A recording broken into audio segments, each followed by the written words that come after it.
Mohamad Bazzi is director at the Center for Near Eastern Studies at New York University. He joins us from New York. Good to have you with us. So first of all, how concerned are you that this ceasefire deal might be falling apart now, given the statements from the Lebanese army? Well, I'm not worried that it's falling apart yet, but I think one of the concerns, and this has been a concern from the beginning, is that Netanyahu and the Israeli military will push this as far as they can. And clearly, the incidents that we've seen over the last 6 to 12 hours of Israeli fire on Lebanese positions and on trying to prevent people from returning to their villages, those are all examples of Netanyahu and the Israeli military trying to show this iron fist, trying to show that they can, that they're the ones in the driving seat, and that Hezbollah has to basically accept what they do on the ground. Now, has the United States given Israel some kind of agreement separate from this ceasefire deal that it considers Israel is allowed to continue military attacks if it thinks Hezbollah is restocking weapons? That's certainly what we heard Netanyahu say on Tuesday in his speech to Israelis announcing his support for the ceasefire. He said that Israel has full military freedom of action. He said that was blessed by the Biden administration. And he said that Israel will carry out military strikes if it believes that Hezbollah is breaking the agreement.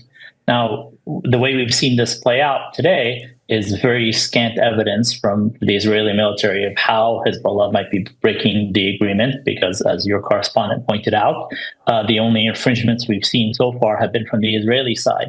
It does seem like the Biden administration gave Netanyahu assurances that he has this freedom of military action. And in many ways, we've seen Netanyahu and the Israeli government set the terms of this ceasefire. There is that debate about, does it expand beyond Resolution 1701? Does it call for disarming Hezbollah beyond the Litani River? Those are all issues that are unclear. And we have to see how far Israel wants to push this. I see.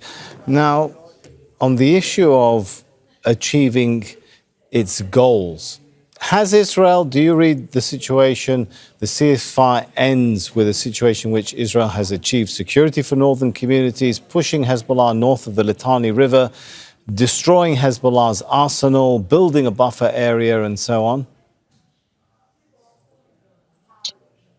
It has achieved a significant part of those goals, although if Israel decides and if Netanyahu decides to hark back to that promise of almost total victory, of the same kind of rhetoric they've been using against Hamas and Gaza, where they say they want to dismantle Hezbollah entirely, where they want to go after Hezbollah's weapons beyond the Litani River, where they want to ensure that Hezbollah doesn't rearm, and where cutting off supplies from Syria.